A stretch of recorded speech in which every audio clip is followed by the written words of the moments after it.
Assalamualaikum warahmatullahi wabarakatuh. Hai semuanya, back with me again, Ica Wijaya. Welcome back to Rumput. Gimana kabarnya semua? Semoga selalu dalam keadaan sehat dan bahagia. Jangan lupa untuk selalu minum vitamin ya, jaga kesehatan karena musimnya lagi nggak bagus banget. Thanks juga buat kamu yang sudah klik video ini. Jangan lupa untuk selalu like, subscribe, dan tentunya share ke seluruh sosial media yang kamu punya. Dan tentunya lagi tonton semua video kita sampai habis. Well, kriminal episode malam ini, gue akan ngebahas suatu kasus yang cukup fenomenal di Indonesia. Dan kasus ini terjadi tuh di sekitar tahun 1990-an nih guys. Yang dimana kasusnya ini tentang seorang pria parubaya asal Sumatera Utara, tepatnya di Medan. Dia ini memiliki kesaktian tapi disalahgunakan guys. Siapakah dia? Dan apa kesaktian yang dia miliki? Dan bagaimana kasusnya? Oke. Tanpa lama, langsung aja kita bahas kasusnya. Tapi seperti biasa, sebelum ke kronologinya, kita akan bahas dulu sedikit biografi tentang pria parubaya tersebut. Here we go.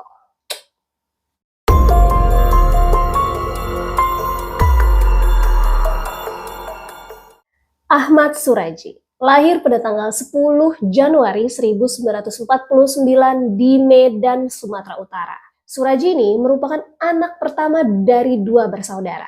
Di masa kecilnya, Suraji ini diketahui hanya menamatkan pendidikannya hingga sekolah dasar. Ahmad Suraji ini dibesarkan oleh kedua orang tua yang bernama Jogan dan Sartik. Ayahnya Jogan ini berprofesi sebagai seorang dukun, sedangkan Sartik ibunya berprofesi sebagai ibu rumah tangga. Ayah Suraji ini diketahui meninggal guys pada saat usia Suraji ini 7 bulan. Dan masa kecil Suraji diketahui sama dengan anak-anak di desa pada umumnya yang dimana suka berlarian dan bermain di ladang.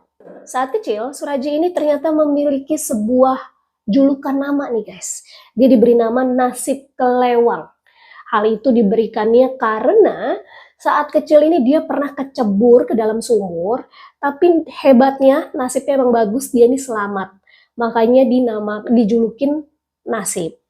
Sementara nama Kelewang, julukan itu berasal dari karena Suraji ini sering banget mencuri lembu dan membawa kemana-mana kelewang tersebut. Makanya dia dijulukinnya Nasib Kelewang.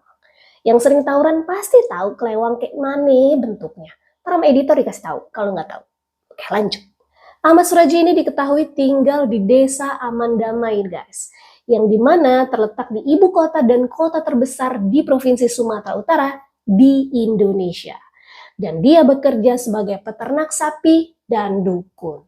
Namun guys, menurut pengakuan salah satu teman kecilnya, teman masa kecilnya si Suraji nih, yang bernama Sugito, kalau Suraji ini tuh memang sebenarnya adalah sosok orang yang jahat, bisa dibilang jahat. Kenapa jahat? Karena dia ini pas beranjak dewasa itu udah sering berani mencuri, berani mengambil-ngambil, dan lumayan bisa dibilang sering banget berantem-berantem.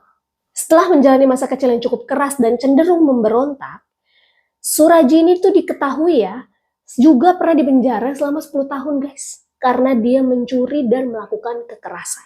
Pasca dilepaskan dari penjara di usia 31 tahun, bukannya si Ahmad Suraji ini berubah ataupun bertobat, tapi dia justru malah semakin menjadi nih guys. Dia kembali mengulangi perbuatannya dengan melakukan pencurian ternak. Setelah keluar dari penjara untuk kedua kalinya, Ahmad Suraji ini diketahui berkelana nih guys, di sebuah hutan yang ada di Sumatera Utara. Dan setelah dia pulang dari berkelana dari hutan itu, ketika dia kembali ke kampung, dia ini sudah langsung berprofesi sebagai seorang dukun. Saat berumur 27 tahun, Suraji ini diketahui menikah nih. Menikah dengan seorang wanita asal Pekanbaru yang bernama Tumini. Tumini terlalu kecil. Lanjut. Setelah menikah, nih kalau yang otaknya nggak nyampe, jokesnya nggak nyampe nih.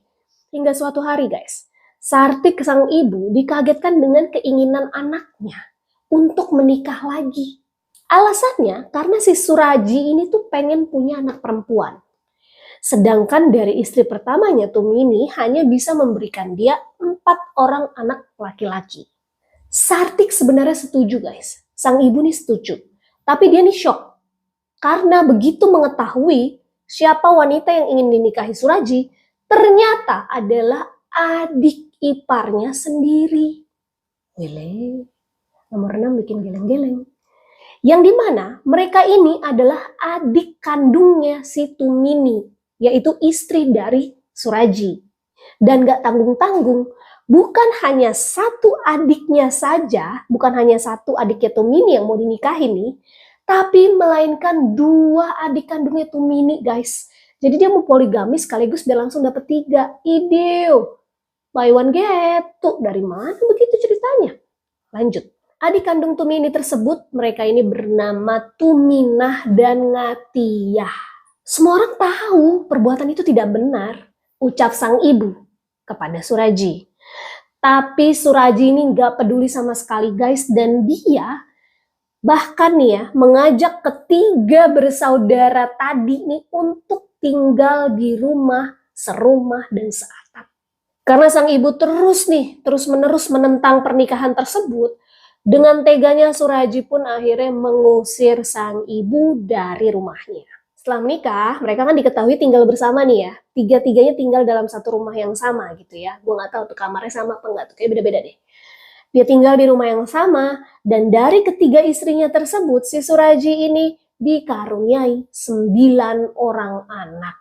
Pak, mohon maaf, Bapak 3 lagi udah bisa bikin tim sepak bola. Tambah dah. Karena hal itu nih guys, si Suraji ini dijulukin lagi nih sama panggilan, bukan panggilan, dijulukin Datuk Maranggi.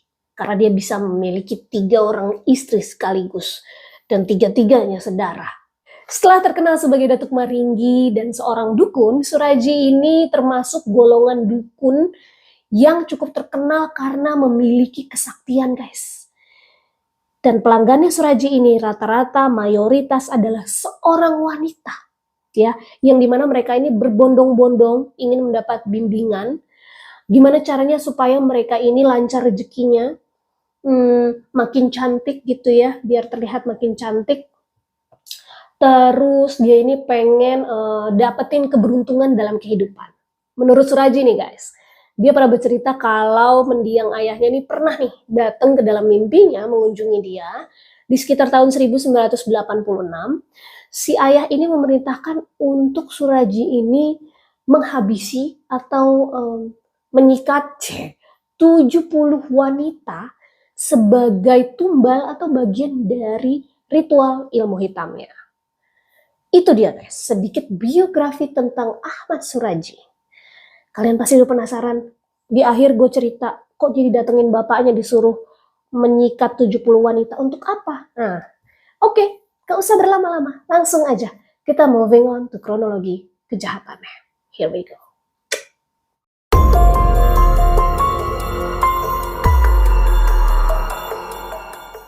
Ahmad Suraji, atau yang lebih dikenal sebagai Dukun AS, adalah seorang pelaku kejahatan yang tega menghabisi atau menyikat 42 wanita dan menghisap air liur korbannya demi kesaktiannya.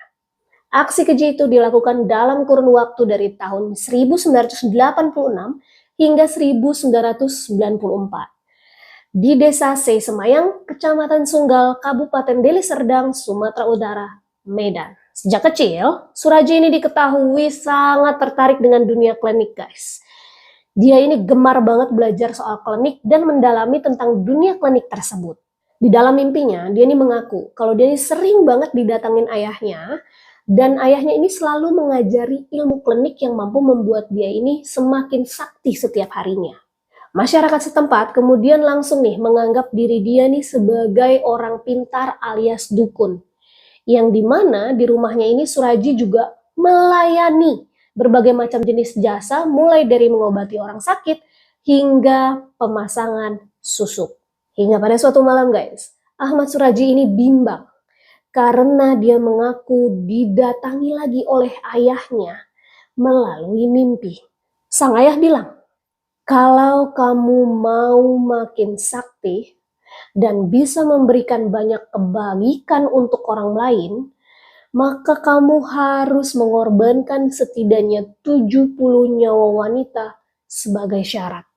Akhirnya guys, Suraji ini melaksanakan petuah yang diberikan oleh sang ayah, dan maka dari itu mulailah dia memburu sejumlah wanita untuk dijadikan tumbal sebagai syarat. Kita mulai dari korban pertama. Korban pertama Suraji adalah wanita bernama Tukiyem alias Iem. Korban kala itu datang ke rumah Suraji pada Desember 1986 pada pukul 6 sore. Iem ini ingin mendapatkan kesuksesan hidup dari Suraji guys. Jadi setelah Iem mengutarakan maksudnya, Suraji ini langsung mengajak Iem ke area perkebunan tebu di daerah Sei Semayang yang berjaraknya sekitar 1 km dari rumah Suraji.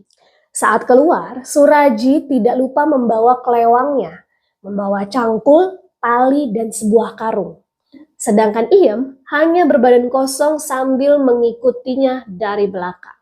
Langkah mereka pun terhenti ketika mereka menemukan lokasi yang cocok untuk ritual ilmu pengasihan. Suraji meminta Iem untuk memegangi senter guna menerangi tanah yang akan Suraji gali.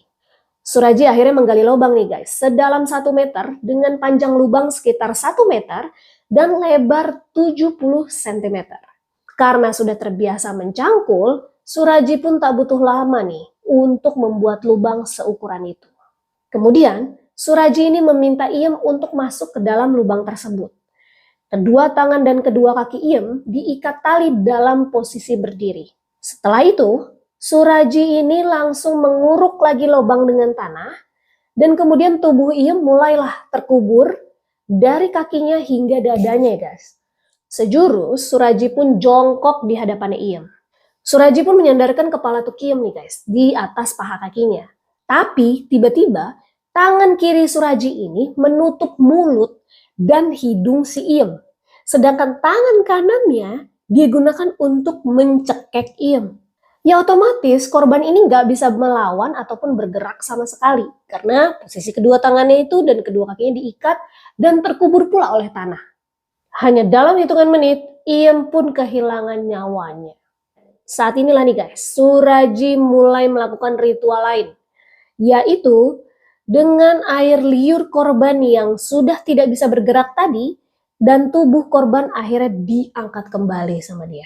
Setelah diangkat kembali, ia membuka ikatan tali di kaki dan tangannya Iem. Setelah itu dia membuka seluruh pakaiannya Iem hingga tak berbusana. Kemudian Suraji menguburkan kembali korbannya di tempat yang sama.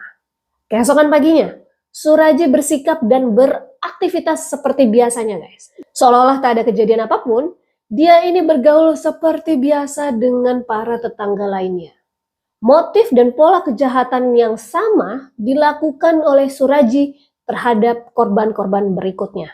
Korban kedua Suraji bernama Yusniar alias Niar. Niar ini tewas pada sekitar Maret 1987, lalu korban ketiganya adalah seorang perempuan guys, yang bernama Tomblok di sekitar tahun 1988. Lalu korban lain diantaranya adalah Rusmina alias Popi, Diduk dan Rusmiani alias Anis, kemudian ada Sulianti alias Yanti, kemudian ada Irdayanti, terus ada Sadiem, dan ada Kunyil. Diketahui total keseluruhan ada 42 perempuan yang telah dihabisi secara keji oleh Ahmad Suraji, sedangkan korban terakhir Suraji bernama Sri Kemala Dewi yang dihabisi pada 23 April 1997. Dari kasus inilah kebiadabannya terbongkar. 4 hari setelah kejahatan keji, warga Dusun Aman Damai dibuat geger ketika seorang pemuda menemukan tanpa busana di ladang tebu. Mereka terkejut karena itu adalah Dewi. Dewi ini adalah seorang wanita yang dikabarkan menghilang 3 hari sebelumnya. Lalu Polsek Sunggal pun menurunkan tim untuk melakukan penyelidikan. Awalnya polisi ini mencurigai Tumin. Tumin ini adalah mantan suami Dewi. Karena mereka ini punya track record kalau mereka ini sering banget bertengkar satu sama lain. Tapi polisi tidak memiliki cukup bukti untuk menyatakan kalau Tumin ini bersalah. Kemudian pada satu kesempatan polisi ini mendapatkan secercah petunjuk baru nih guys. seorang warga bernama Andreas mengaku sempat mengantarkan Dewi ke rumah Suraji untuk berkonsultasi sebelum dikabarkan hilang. Polisi kemudian langsung mendatangi rumahnya Suraji dan pria itu mengaku Dewi memang pernah datang ke rumahnya, tapi selepas maghrib Dewi itu udah langsung pulang ke rumahnya sendiri. Karena kembali tak memiliki cukup bukti yang kuat, akhirnya polisi ini menghentikan penyelidikan guys. Dan kemudian polisi pun mulai mendalami sejumlah laporan orang hilang dalam beberapa tahun terakhir. Ternyata dari salah satu orang yang dilaporkan hilang itu, terdapat satu benang merah nih guys, yang dimana kebanyakan dari mereka merupakan pasien dari Suraji. Polisi pun langsung kembali menggeledah rumah Suraji dan di sana ditemukan sejumlah pakaian dan sejumlah perhiasan yang salah satunya adalah milik Dewi. Suraji pun tak bisa mengelak akan bukti yang didapat oleh polisi. Dia dan beserta ketiga istrinya pun ditangkap, yaitu Tumini, Tuminah, dan Ngatiah. Lewat proses interogasi yang panjang, akhirnya muncullah pengakuan langsung dari mulutnya Suraji. Dia mengaku menghabisi Dewi, dan polisi tidak berhenti sampai di situ. Suraji terus didesak dari yang semula hanya mengaku menghabisi Dewi. Akhirnya Suraji mampu membuka mulutnya dan mengaku telah menghabisi sekitar 16 wanita lainnya. Hingga kemudian dia ini mengaku guys, telah menghabisi 42 wanita, dan pengakuan tersebut membuat semua polisi dan penyidik ini terperangah, terkejut gitu dia bun. Perbuatan itu dia lakuin. Katanya dalihnya adalah untuk mendapatkan kesaktian. Yang dimana kejahatan berantai ini dia lakukan dari tahun 1986 hingga tahun 1997. Bahkan Suraji mengaku nih guys, sering menerima bisikan goib untuk menghabisi 72 wanita. Dan istri tertua Suraji, yakni Tumini, ternyata dia ini ikut membantu perbuatan suaminya. Yang dimana Suraji dan Tumini akhirnya mendekam di dalam penjara. Suraji disidang di Pengadilan Negeri Lubuk Pakam, Sumatera Utara pada 22 Desember tahun 1997. Masyarakat ini banyak berbondong-bondong menonton jalannya sidang. Saking banyaknya pengunjung, pihak Pemda Deli Serdang menyiapkan tenda besar serta 4 televisi monitor bagi pengunjung yang tidak kebagian tempat duduk di ruang sidang. Sidang pun dijaga ketat oleh 4 peleton polisi. Dan dalam persidangan, Suraji menolak laporan berita acara pemeriksaan polisi. Dia membantah tudingan telah menghabisi 42 wanita. Dia berdalih pengakuan bahwa dirinya telah menghabisi 42 wanita pada sebelumnya. Dia bilang hal itu disebabkan oleh paksaan selama proses interogasi. Tumini ini yang bersekutu dengan Suraji pun membantahnya. Semua tuduhan jaksa dianggap sebagai kebohongan besar.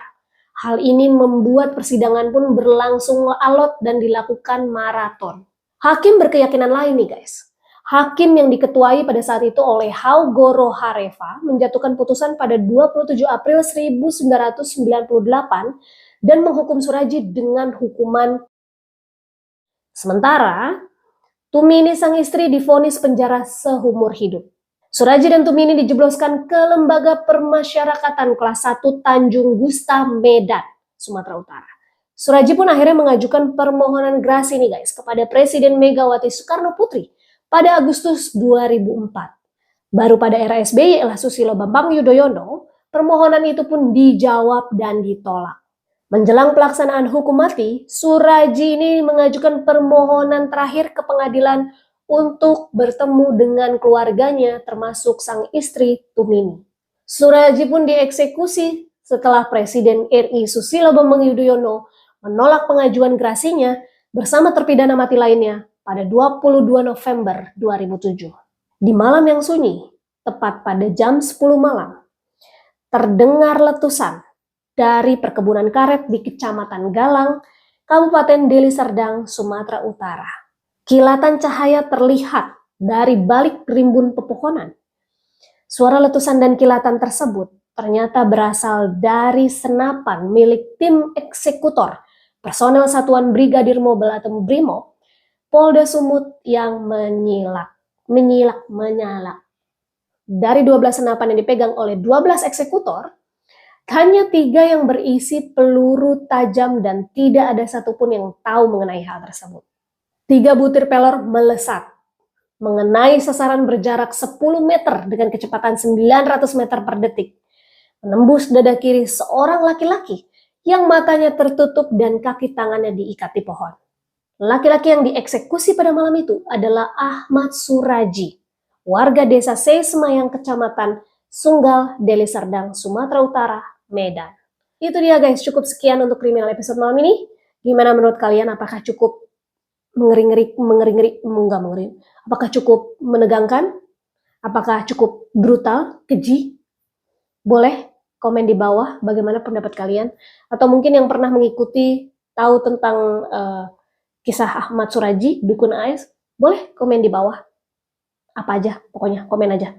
Ya, itu dia kriminal episode malam ini. Thank you banget buat kalian yang selalu support Rumpot sampai detik ini dan stay tune terus untuk nontonin semua video-video Rumpot. Thank you banget. Jangan lupa untuk terus selalu support kita dengan cara like, subscribe, nyalain loncengnya biar nggak ketinggalan semua video dari kita, video baru tentunya. Share ke seluruh sosial media yang kalian punya dan jangan lupa untuk juga komen deh. Dan tentunya tonton video-video kita sampai habis. Itu aja, see you on next criminal episode. Gue Ica Wijaya pamit undur diri. Wassalamualaikum warahmatullahi wabarakatuh.